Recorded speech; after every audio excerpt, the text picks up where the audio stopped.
하나님 말씀은 창세기 49장 29절에서 33절까지입니다. 우리 같이 한 목소리로 함께 읽겠습니다. 그가 그들에게 명하여 이르되 내가 내 조상들에게로 돌아가리니 나를 햇사람 에브론의 밭에 있는 굴에 우리 선조와 함께 장사하라. 이 굴은 가나안 땅 마므레 앞 막벨라 밭에 있는 것이라. 아브라함이 햇사람 에브론에게서 밭과 함께 사서 그의 매장지를 삼았으므로 아브라함과 그의 아내 사라가 거기 장사되었고 이삭과 그의 아내 리브가도 거기 장사되었으며 나도 레아를 그곳에 장사하였노라.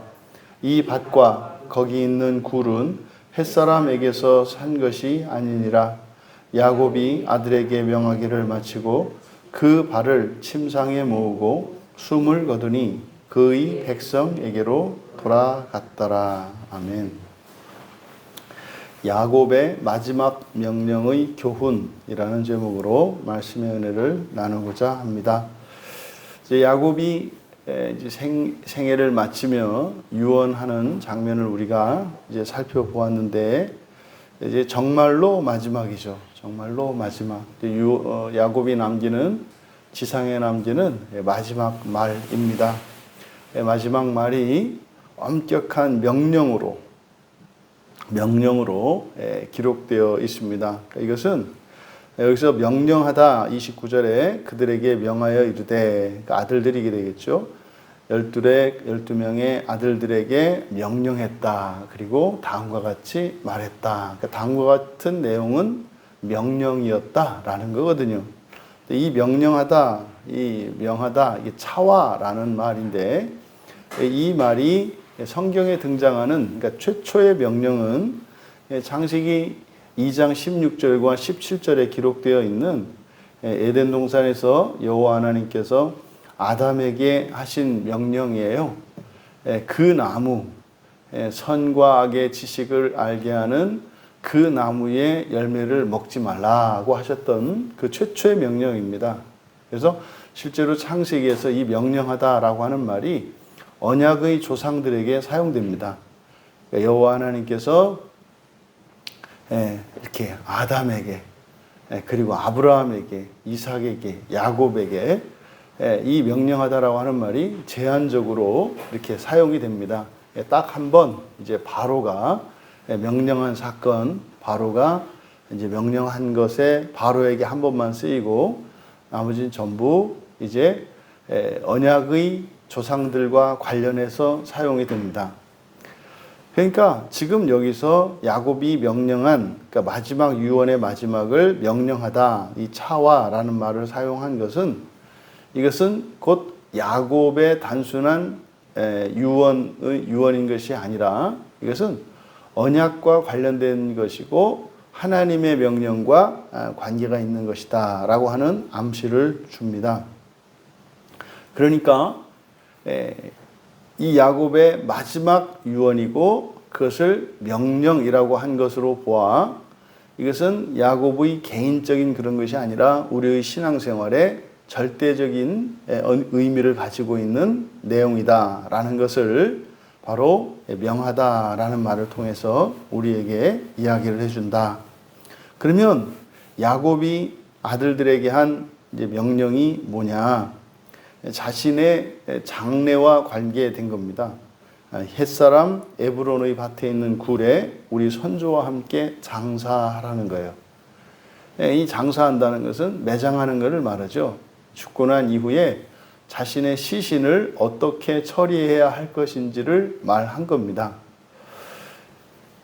그런데 여기서 우리말 성경에 조상들이라고 되어 있죠. 내가 선조와 함께 장사하라. 그래서 29절의 하반절에 햇사람 에브론의 밭에 있는 굴에 우리 선조와 함께 장사하라. 이렇게 되어 있습니다. 그리고 이렇게 장사하는 목적, 그러니까 선조라고 할 때는 이제 아버지들 이렇게 되어 있습니다. 아버지들 이랬을 때는 뭐 아버지는 하나인데 아버지들이라고 하는 것은 조상들을 나타낼 때 이렇게 쓰죠. 그래서 선조와 함께 장사하라. 그러니까 이제 이 히브리 사람들의, 이스라엘 사람들의 이 장례 문화를 우리가 알고 있어야 되죠. 이들은 가족 공동묘지를 씁니다. 그러니까 굴을 파서 그 굴 안에 시체를 안치합니다. 그래서 그대로 이제 세마포로 감아서 그대로 이제 그 굴에 안치했다가 시간이 지나고 나면 이게 썩어서 이제 가루가 됩니다. 이제 썩는다기보다는 이제 건조해지죠. 얘는 이제 건조한 지역이기 때문에 이제 사람의 시신에 수분이 다 빠지고 나면 이제 말라버리죠. 그러면 이렇게 재가 되다시피 합니다. 그러면 이제 그것을 따로 이제 유골함이나 이렇게 담아서 따로 안치를 합니다. 그러니까 지금 여기서 바로 이제 선조와 함께 장사하라 해놓고 그렇게 해야 되는 이유를 밝히고 있어요. 내가 내 조상들에게로 돌아가리니 라고 되어 있지 않습니까? 그러니까 이게 조상들에게 돌아가기 위해서 이렇게 되는 거예요. 조상들에게 돌아가기 위해서. 그런데 여기 지금 조상이라고 번역된 이 말이 조상이 아니라 여기는 암입니다. 암. 암은 백성이라는 뜻이죠. 백성. 그래서 그대로 직역하면 나의 백성들 이렇게 됩니다. 나의 백성들에게로 돌아가도록. 여기 또 돌아가다라고 하는 이 말은 아사프인데 모으다라는 뜻이죠. 모으다. 이거에 이제 수동형이니까 모이는 거예요. 모이게 되는 거. 그래서 내가 내 백성에게로 모이게 되도록. 그러니까 이 장사하는 것과 선조들과 함께 장사하는 것과 내 백성들에게 돌아가는 것이 인과관계인 거예요. 필요 충분 조건인 겁니다. 그래서 선조와 함께 장사해야 내가 나의 백성에게로 돌아간다라는 것을 가르쳐 줘요. 이게 지금 오늘날 우리 이제 한국 기독교인들에게 이게 심각한 문제입니다. 그러니까 뭐 이게 너무나 일반화되었고 이 장래 문제를 가지고 이야기를 하는 것 자체가 뭐 시대착오적이고 오히려 역행하는 것 같은 그런 분위기죠. 사람이 죽고 난 뒤에 그 사람의 시신을 장사하는 문제는 이것은요 백성들에게로 돌아가는 것과 아주 중요한 관련이 있다고 야곱이 말을 하는 거예요. 야곱이 그 인생의 마지막에 이 말씀을 한 것, 이것을 우리가 결코 가볍게 볼 수 있는 말씀이 아니에요. 그런데 우리의 현실을 들여다보면 이 말이 별로 의미가 없는 말인 것처럼 되었죠. 왜요? 뭐 수차례 말씀드립니다마는 지금 한국교회 안에서 사람의 이 장래를 화장하는 것이 굉장히 지금 일반적인 게 되었어요. 근데 말입니다. 이게 구원과도 관계되어 있고 말이죠. 이게 심각한 문제가 있는 거예요. 생각을 해보세요. 이 시대에 이 애굽 땅에서 가나안 땅 더군다나 그 막벨라 굴까지 말이에요. 그 막벨라 굴까지 가가지고 거기서 시신을 옮겨서 장례한다는 게 여러분 거기다가 그냥 마차에다가 물론 이제 싣고는 가겠습니다만 이게 뭐 뒤에 나오면 이제 장례 행렬들과 이런 것을 보면 이게 보통 일이 아닌 거예요. 그러면 시신을 과연 이렇게까지 할 필요가 있을까? 이건 뭐 지나칠 정도로 이 시신에 대해서 시신이 묻히는 것, 이 장례하는 거에 대해서 굉장한 의미를 주고 있는 거예요. 그래서 29절에 명하다라고 하는 이 차화라는 말의 무게를 말씀을 드렸지 않습니까? 그러니까 우리가 성경을 가지고 우리의 삶을 생각한다면 지금 우리나라의 지금 최소한 기독교인들의 장례 문화는 싹 바꿔야 되는 거예요. 성경을 가지고 본다면. 그런데 우리의 현실을 가지고 성경을 들여다보면은요, 이거 별로 의미 없는 말인 거예요. 그런데 지금 그 뒤에 있는 내용들을 보십시오. 이렇게 내가 내 백성들에게 돌아가기 위해서는 선조들과 함께 장사되는 것이 절대적으로 필요하다라고 말씀하고 난 뒤에 바로 그 굴, 그 막벨라 굴이죠. 일명 막벨라 굴이라고 하는 그 굴에 대해서 자세한 설명을 해요. 이 굴은 그러니까 여기 이 굴이 뭡니까? 장사진을 말하자면은 가족 묘지인 거죠. 그 가족 묘지에 대해서 설명을 하는 거예요. 첫 번째, 이 굴은 가나안 땅 마므레 앞 막벨레 밭에 있는 거예요. 정확하게 그 위치를 설명을 해줍니다. 어디에 있는 곳 딱 지정을 한단 말이에요. 그 위치, 막벨라 밭에 있는 곳. 마므레 땅 막벨라 밭에 있는 그 굴 정확하게 지정을 하고 있어요, 여러분. 그러니까요, 사람이 죽어서 장례를 치를 때 말입니다. 이 사람이 죽는다 해서 인생이 끝나는 게 아니라니까요. 그러면 이 우리의 사람의 몸이라는 것이 이제 여기서 생명이 떠나버리면 그냥 아무것도 아닌 게 아니라니까요. 있어야 할 곳이 있다니까요. 또 있으면 안 되는 곳이 있는 거라니까요. 그냥 막 이렇게 두면 되는 게 아니에요. 정확하게 그 위치를 지정을 합니다. 그런데 거기가 어떤 곳이냐? 두 번째로 아브라함이 햇사람 에브론에게서 밭과 함께 산 곳이에요. 밭과 함께 산 곳. 근데 거기를 왜 샀어요? 매장지로 삼기 위해서. 그러니까 그 땅은 원래 무엇을 위해서? 무덤으로 쓰기 위해서, 무덤으로 쓰기 위해서 산 곳이에요. 정확한 위치, 그리고 거기가 아브라함이 바로 매장지로 쓰기 위해서 산 곳이다. 여기서 샀다라고 하는 이것이 강조되어 있어요. 왜냐하면 32절 이 그 끝에 가보면은 이 밭과 거기에 있는 굴은 햇사람에게서 산 것이다. 두 번이나 반복해서 이야기를 하고 있거든요. 산 곳이다. 산 곳이다. 그리고 이제 세 번째로 이제 소개되는 것이 아브라함과 그의 아내 사라가 장사된 곳, 그리고 이삭과 그의 아내 리브가가 장사된 곳, 또 야곱이 아내 레아를 장사한 곳이라고 설명하고 있어요. 그 선조들이 거기에 매장되어 있는 그 선조들에 대해 누가 매장되어 있는지를 정확하게 이야기를 하고 있습니다. 근데 여러분, 여기서 우리가 한 가지 알 수 있는 거, 여기서 샀다라고 하는 이것이 강조되고요. 그리고 거기에 묻힌 사람들이 소개되고 있는데, 그것은 지금 여기에서 야곱의 시신이 반드시 그곳에 있어야 하는 당위성과 절대적인 명령인 것을 강조하기 위해서 위치와 또 그것을 직접 아브라함이 사서 소유권을 가지고 있는 곳이라는 거, 거기에 조상들이 묻혀 있다는 거, 이 내용을 강조하기 위해서 이렇게 쓰고 있는 거죠. 한 가지 우리가 질문을 던질 필요가 있습니다.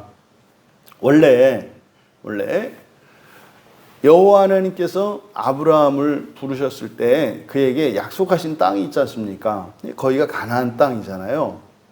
그리고 그 땅에 대해서 창세기 15장과 창세기 17장에서 횃불 언약을 맺으면서 그 땅을 여호와 하나님께서 영원한 소유로 주시겠다고 약속을 했어요.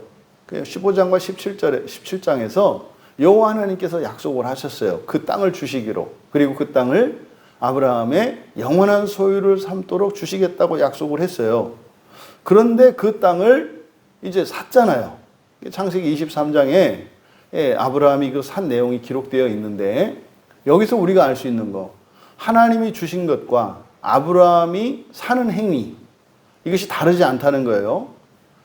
종종 기독교 역사 속에서 이렇게 하나님이 주셨다라고 하는 그것은 마치 우리는 아무런 수고도 없이 그냥 값없이 거저 얻는 것이라고 착각하는 경우가 많습니다. 하늘의 은혜는 이 세상의 자원으로 살 수 없는 가치가 큰 것이기 때문에 하늘의 것은 값없이 거저 은혜로 주십니다. 그런데 말입니다. 이 세상에 있는 것을 주실 때는 값없이 거저주지 않으십니다. 거기에는 우리의 수고가 반드시 참여하게 되어 있습니다. 여러분, 이 훗날 가나안 땅에 출애굽한 이후에 여호수아가 이끌고 갔을 때도 그냥 뭐 가가지고 여호와께서 이렇게 주셔가지고 말이죠. 이거 우리 땅이야. 뭐 이렇게 해서 소유권 이전 등기 받고 그러지 않았잖아요. 고대 근동에서 자신의 땅을 자신의 소유로 삼으려면 싸워서 이겨야 되거든요. 싸워서 이기는 것이 고대의 소유권이죠. 이 소유권의 가장 강력한 그 근거가 되는 거잖아요. 아니면 거기에 상응하는 그 값을 주고 땅을 사든지 말입니다. 그러니까 이 아브라함도 여호와 하나님께서 가나안 땅 전체를 영원한 소유로 주시겠다고 약속을 했습니다만, 그러니까 하나님의 약속과 그 이후에 어떤 행위가 있어요? 돈을 주고 값을 치르고 사는 행위가 있어요. 그러니까 하나님의 약속은 은혜로 우리에게 주어져요. 하지만 우리에게 은혜로 주신 그 하나님의 약속을 성취하는 데는 우리의 수고와 우리의 대가 지불이 있어요. 근데 이것을 우리의 공로라고 할 수 없는 것은 우리가 대가를 지불한다 그래서 그것을 원하는 것을 얻을 수 없는 것이 타락한 이 세상의 원리이기 때문에 그렇습니다. 그러니까 여호와 하나님께서 우리에게 주시겠다라고 하는 약속은요, 결국 뭡니까? 뿌린 대로 거둘 수 있게 하는 거예요. 뿌린 대로 거둘 수 있게. 이게 굉장히 중요한 원리입니다. 우리가 예수를 믿고 구원을 받았어요. 그러면 구원받은 우리에게는요, 노력하지 않고요, 힘들이지 않고요, 아무런 대가 지불 없이 뭐 이렇게 신비적으로 무엇을 얻고 이러는 게 아니에요. 뭐냐면 노력한 수고가 하나도 헛되지 않게 되는 겁니다. 그러니까 아브라함이 그 땅을 산 것, 이게 실제로 아브라함이 사는 동안 그가 실제로 소유했던 땅은 바로 이 매장지밖에 없었습니다. 여기 에브론의 밭에 있는 이 막벨라 굴, 그 막벨라 굴 외에는 가나안 땅에서 아브라함이 뭐 소유한 데가 없어요. 그런데 아브라함은 믿었죠. 여호와 하나님의 약속을 믿었죠. 그 땅을, 가나안 땅 전체를 그와 그의 자손이 영원히 소유하게 될 거라는 것을 믿었습니다. 그러니까 그 무덤을 산 행위, 매장지로 그 땅을, 그 땅 밭과 그 굴을 산 행위는 여호와 하나님께서 그 땅을 주시겠다고 약속하신 여호와 하나님의 약속을 믿은 믿음의 표시입니다. 그 말씀을 믿고 아브라함이 그 땅을 샀던 거죠. 그것이 훗날 후손들이 그 땅에 들어가서 정복하고 차지하게 되어서 완성이 됩니다. 그러니까 여기서 아브라함이 샀다는 거, 햇사람에게 그것을 샀다. 이것은 바로 무엇을 이야기하는 겁니까? 아브라함의 믿음을 이야기한 것이고, 그 아브라함이 가나안 땅을 영원히 소유할 것이라고 하는 그 믿음, 그것은 사실은 뭐예요? 그가 지금 선조들과 함께 장사하라고 했던 그 명령의 목적, 나의 백성들에게로 모이게 되는 거. 그러니까요, 돌아갈 곳이 있다는 거예요, 여러분. 이 단순히 이게 지금 뭐 죽으면 우리가 뭐 이렇게 하나님 나라에 가요, 뭐 낙원에 가고 지옥에 가고 이런 얘기를 하는데, 이게 여러분 아주 구체적이고 실제적인 이야기라는 거예요. 그런데 바로 그렇게 되는 것과 낙원으로 가는 것과 이 장사되는 문제가 관계가 있다는 거죠. 바로 이 부분을 강조하고 있다는 겁니다. 그럼 여기에 매장된 사람들, 아브라함, 이삭, 야곱, 이제 야곱도 거기에 묻혀야 된다고 이야기를 하는 거잖아요. 여러분, 여기에 묻힌 사람들, 아브라함, 이삭, 이 야곱의 아내 레아 이렇게 되어 있습니다만, 야곱이 실제로 사랑했던, 야곱이 정말로 결혼하려고 했던 아내는 라헬이었잖아요.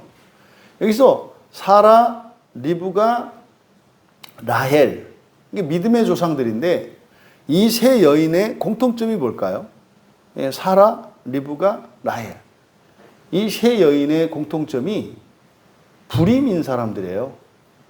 셋 다 임신할 수 없었던 사람들이에요. 전부. 근데 아브라함의 경우에는 여호와 하나님께서 나타나셔서 오셔서 약속을 주셔가지고 비웃었잖아요. 불임인데다가 나이까지 많이 먹은 상태였지 않습니까? 근데 리브가의 경우에도 불임이었거든요. 그래서 이삭이 기도를 했죠. 아내의 임신을 해서. 그래서 아기를 가지게 됐고, 라헬도 마찬가지로 불임입니다. 이제 우리말 성경에 잘 안 나타나 있지만 우리가 앞에서 살펴볼 때 전부 불임이었다고 말씀을 드렸어요. 그러니까 이 무덤에 묻혀 있는 이 여인들, 그러니까 레아의 경우는 아니죠.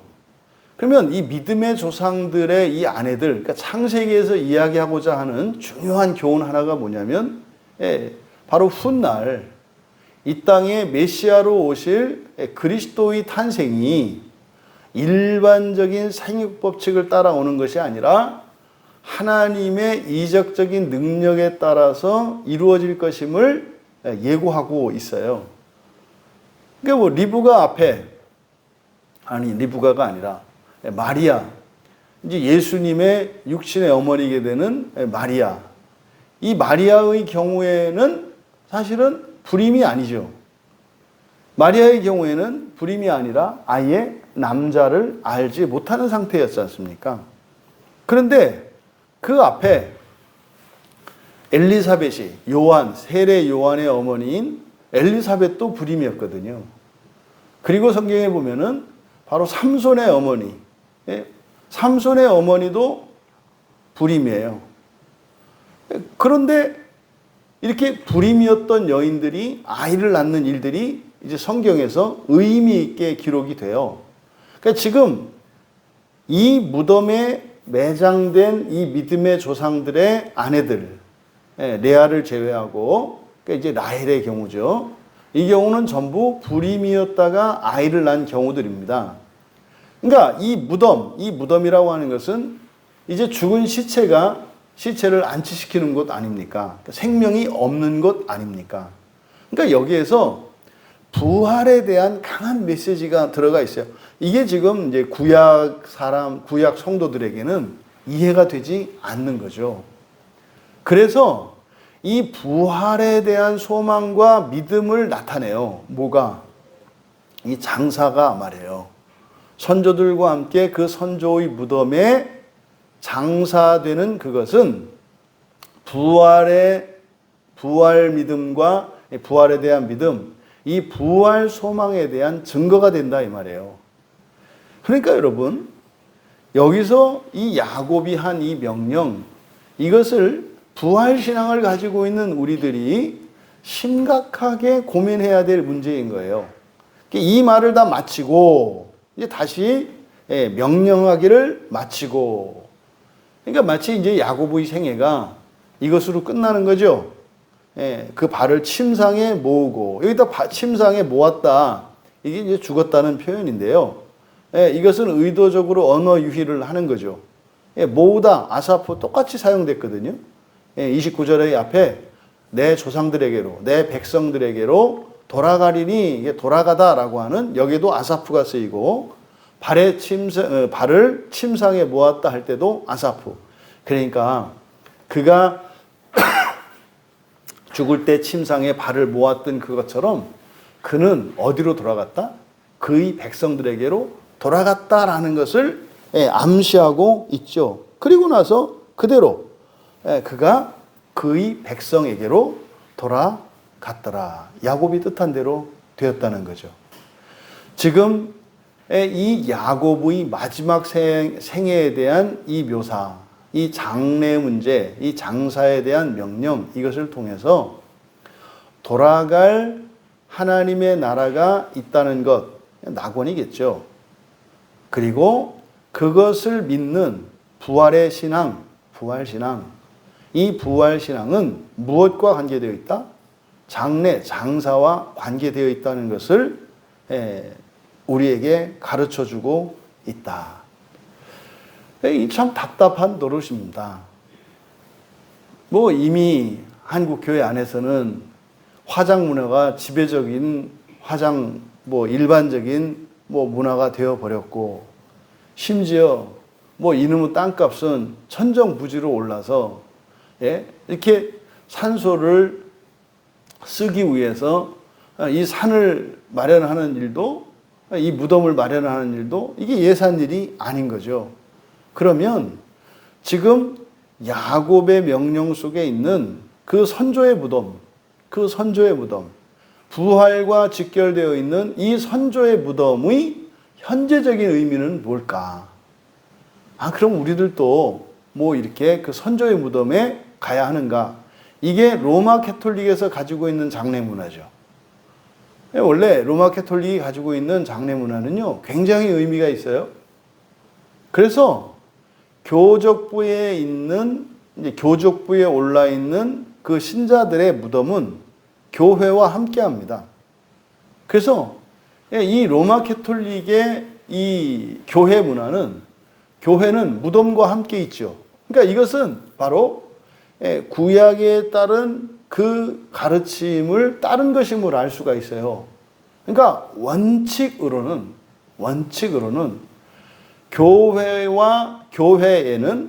교회의 모든 성도들이 살아있을 때나 죽었을 때나 우리의 몸은 이곳 교회와 함께 해야 되는 거죠. 이게 원칙인 거예요, 원칙. 근데 지금 이 시대에 그렇게 치면은 지금 난리 나지 않겠습니까? 무덤은 그만두고 교회 예배당도 이게 다 월세 이렇게 된 게 우리들의 형편인데 언감생심 그럴 수 있겠습니까? 그러니까 바라기는 로마 캐톨릭의 오랜 전통, 요즘에 로마 캐톨릭도 그렇게 안 하죠. 요즘에는 성당에 무덤 제가 없는 거로 알거든요. 근데 시골 성당에는 다 있죠. 시골 성당에 가면은 거기에 무덤이 있어요. 무덤이 있는데 그 무덤은 아무나 들어갈 수 있는 게 아니라 상당히 좀 교회에서 인정받은 특별한 사람들만 이렇게 이제 그 교회 무덤에 들어갈 수가 있더라고요. 근데 원래는 들어가는 거죠. 그러니까 신약적인 의미로 이 막벨라 굴이 의미하는 것, 교회입니다. 교회와 함께 있는 무덤, 그곳이 되겠죠. 그것은 부활신앙과 관계된다고 하지 않았습니까? 그러니까 그 교회에서 신앙생활을 했던 모든 이들은 부활할 때 다 함께 만나는 거예요. 그러니까 이 교회의 시작부터 주님 오시는 날까지, 마지막 날까지 그 교회에 있던 이들이 다 함께 부활해서 얼굴을 보게 되는 거죠. 왜요? 완전히 부활하기 전에 부활의 과정에 몸이 다시 사는 과정이 있어서, 그러면 교회의 역사가 완전히 드러나는 거죠. 맨 처음에 교회가 어떻게 시작이 되었고, 그리고 그 후에 어떤 일이 있었는지 반드시 나누게 되는 것 같아요. 이거는 이제 여러분들의 가문으로 보면, 여러분 가문에 모든 이들이 다 함께 몸이 일어나서 살아나서 가문의 역사가 딱 짜맞춰질 거다 이 말이에요. 우리 가문은 이러 했는데 누구 때 이랬고 누구 때 이랬고 이런 역사적 사실들을 이렇게 이야기할 건데, 사실은 조상들이 기억하는 그 과거와 이제 몸이 살아났을 때 그 과거는 많이 다를 거예요. 이게 교회적으로, 가족적으로, 이렇게 가문적으로 이런 일들이 일어난다는 거죠. 그러면 현실적으로 지금은 구조적으로 그렇게 될 수 없는, 그러면은 화장하면 부활을 못하고 또 교회에 무덤이 없으면 안 된다는 거냐? 이렇게 이야기할 수는 없겠죠. 왜냐하면 시대성을 담고 있기 때문에 그래요. 하나님의 말씀은. 그렇다면 좀 현실적으로 오늘날 우리들의 현실에 적용을 한다면 부활에 직결되는 이 장례 문화와 관련했을 때 오늘날 이 한국의 우리의 현주소, 아마 미국이나 유럽이나 이런 곳은 그 교회 묘지에 묻힐 겁니다. 이게 오늘 현재의 이 한국 교회를 기준으로 보았을 때 그건 뭐 현실적으로 지금 불가능한 일이고, 그것을 목표로 해서 그렇게 한다면 더 바랄 나위 없겠습니다만, 최소한 시신은 어떻게 해야 된다? 매장해야 된다는 거예요. 시신은 매장해야 합니다. 여러분, 이 다음에 돌아가신 부모님들이 살아났을 때 그 화장터 화덕에서 깨어나면 어떨까요? 자신들의 그 마지막이 그 화덕이라고 생각할 때 어떻게 했냐 이 말이에요. 여러분, 우리가 정말로 진지하게 고민해야 합니다. 이런 시대의 문화를 거슬러서 지금 화장이 대세가 된 오늘날 기독교의 이 장례 문화 자체에 대해서 오늘 말씀은 심각한 문제를 제기하고 있어요. 우리가 성경을 따라갈 것인지 대세를 따라갈 것인지 다시 한번 되돌아봐야 합니다. 그래서 현실적으로 뭐 도저히 매장할 땅이 없으면 뭐 어쩌지 못하지 않겠습니까? 너무나 안타까운 일이죠. 그래서 사실상 우리들이 우리 자신이 묻혀야 할 곳, 우리의 자손들이 묻혀야 할 곳, 이것은 반드시 마련해야 돼요. 그것은 무엇과 같다? 하나님 나라에 우리의 처소가 있다는 것을 믿는 것과 같다는 거예요. 부활신앙을 가지고 있는데 내가 죽어야 할 자리, 죽어서 묻힐 곳에 대하여 고민이 없다면 그것은 아마도 죽으면 끝이라고 하는 믿음의 반영이 아닐까 생각을 하는 겁니다. 여러분, 우리가 영원히 살아갈 그곳이 있고 우리가 죽는다 하더라도 우리 인생이 계속될 것입니다. 그것을 믿는 믿음이 이 장례를 통해서 나타나야 한다는 것을 야곱은 아들들에게 명령을 했습니다. 지켜지지 않고 있는 이 명령이 우리들에게 다시 한번 그것이 참된 의미로 되살아날 수 있기를, 그래서 잘못된 이 한국교회의 장례 문화가 바로 회복될 수 있기를 주님의 이름으로 축복합니다. 존귀하신 하나님, 야곱이 자신의 장래에 대하여 마지막으로 유언을 하고 강력하게 명령한 이것은 하나님 나라의 부활 소망을 가진 그 증거인 것임을 우리에게 강력하게 교훈합니다. 하나님, 너무나 안타까운 것은 이 한국 교회 안에 20, 30년 전부터 이 화장 문화가 이제 만연이 되어서 마치 이것이 정상적인 것처럼 되어 있습니다. 이 악한 한국 교회의 장례 문화가 회복될 수 있도록 은혜를 내려주시되, 무엇보다 먼저 이 화장 문화를 이 땅에서 뿌리 뽑아 주시고 하나님의 형상대로 지음을 받은 사람의 몸은 죽었을지라도 그것은 거룩한 것임을 다시 한번 회복하여 참된 부활 신앙이 우리의 장례 문화의 회복을 통해 나타날 수 있도록 은혜를 내려 주시옵소서. 감사하며 예수님의 이름으로 기도하옵나이다.